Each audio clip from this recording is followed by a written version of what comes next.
Look at that. There's the ground right there. It's like we're about to launch into space. Right now we are driving 170 kilometers an hour on the craziest banked wall. He's not even steering. He's got his hands off the wheel. I'm really excited about today's video. It involves this motorcycle right here that costs $300,000. Wait, what? There's no wheels. How is it even moving right now? It's like hovering.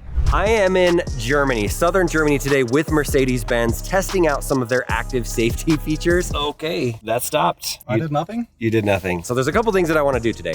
One, show some of the active braking systems. The second thing that I want to do is test out the level 3 autonomy. We're driving. This is not ideal. So here's the plan. The motorcycle is set up. There's 3 different maneuvers that we do that show the active safety upgrades. We're gonna go inside of this wagon, driving toward this car that is stopped right there. But it sees it. Come on, GLE, get moving. There we go. Okay, that stopped. Exactly. I did nothing? You did nothing. Nobody wants to hit anybody that's in the road. Here's what's going on this one. We're gonna catch up to this fake car that's ahead of us. As soon as you start turning to evade, it sees what's happening and it assists you, it helps out. It gets you over and it goes past it and gets you back in the lane. So yeah, check this one out. Look at the steering wheel. That was pretty cool. We're going fast going toward this thing. He started the move and then he took his hands off just to show what it does.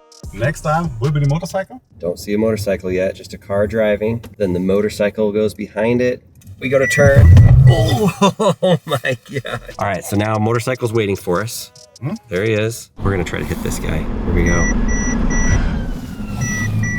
So it slowed down. Exactly. You were pushing. I'm pressing the pedal, but didn't give me the full power. So he started to pull out. It beeped at him. It didn't fully slam on the brakes. It knew that it could slow down. Everything combined is around $300,000 in order to buy this motorcycle guy. And he gets hammered by cars sometimes. Let's do it. We are gonna go. This is gonna be a fast one. Oh, he's coming quick.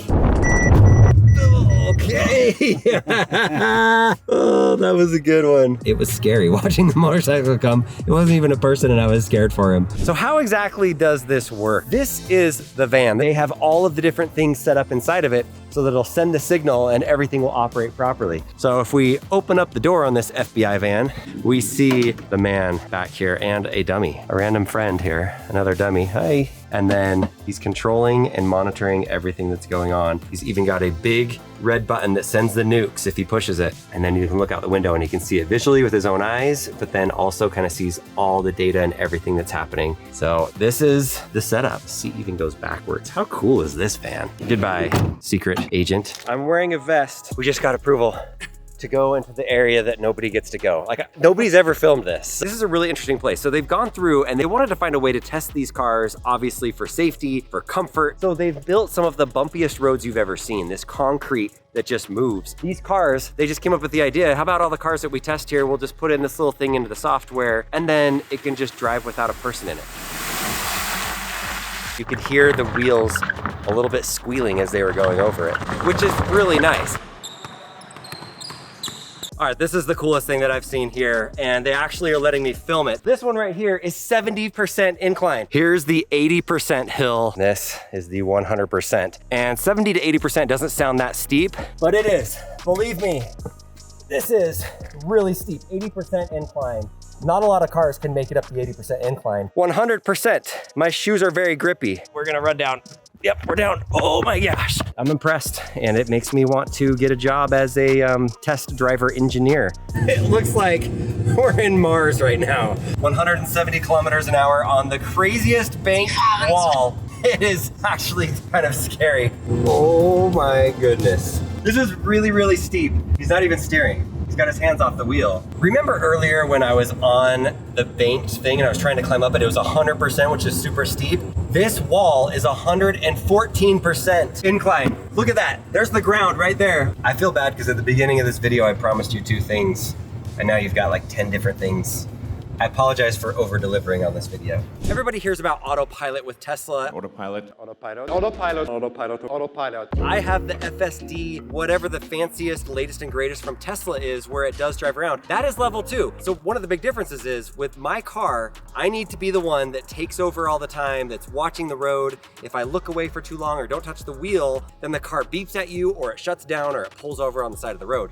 With level 3, depending on where you're at, if you're in the right places, you can fully take your hands off the wheel. So I said, let's put it to the test. I got some props, I got some things I wanna do, maybe eat some food when I'm in there, maybe we can pull up a video and watch a video, because this is level 3 autonomy. All right, it is ready for me to do it. We're set, we're driving. This is not ideal. I probably shouldn't close my eyes. So right now, a couple of things. It can't go faster than 95 kilometers an hour. The second thing that's important that I didn't realize, there has to be a vehicle in front of you, something for it to follow, to be looking at. So this is what it looks like. You can see the truck in front of us, it's following it. And now I can do anything, like grab a water. That car's pulling in. Oh, let's see what it does with this car. It's looking at it. There is a camera right here that's watching my eyes to make sure that I don't fall asleep. I covered it with the camera and it started asking me, are you sure you're awake? So right now I'm holding the camera, which is not something I usually do when I drive, because then I get lots of comments saying, you are the worst driver, you're so dangerous, which is true. I've seen YouTubers do stupid things. No! No! Michael, here. Michael, do you have film on that phone too? But I'm vlogging and the car is driving. So here's the next plan. I got this fruit and yogurt and a spoon. This is not something I typically would want to eat while I drive, but here we are. We're eating yogurt. Good job, Mercedes-Benz. The car returned and we did not crash. Level 3 autonomy, 2 thumbs up. It's undeniable how cool and how safe you feel when you're driving in a Mercedes-Benz and the car is actively stopping for you. It's really nice to test it out, to see it yourself so that you get a little bit more confident into what your car can do. If you're somebody that already has level 3 autonomous driving in your Mercedes-Benz, then Mercedes is making it so that you get a free over-the-air update to the latest software to where you can go faster on the highway than just what the slower speeds are, at least if you're in Germany. Mercedes is good because they have cameras, but they also have Lidar inside of here. I know, the Lidar, it's very controversial thanks to Elon Musk talking about just doing the cameras, and the cameras seem to work pretty well, but it is nice from a safety side of things to know that if you run into some fog or some smoke or something, at least you have that backup where sometimes cameras can't pick up what those cars are doing or what that thing is doing in the dark or in the clouds, but the radar system is a backup to be able to see those things so that it can hopefully keep you safer in a scenario like that. All right, Mercedes-Benz, thank you for letting me come out here. If you haven't seen it yet, check out my video interview with Ola, the CEO, where we drove the CLA the first time we drove it. Really fun video, and I spent a whole time with him out here on the training facilities. And then also, thank you to Mercedes for letting me go and see the random stuff today. Thanks for watching. Let me know what you guys think.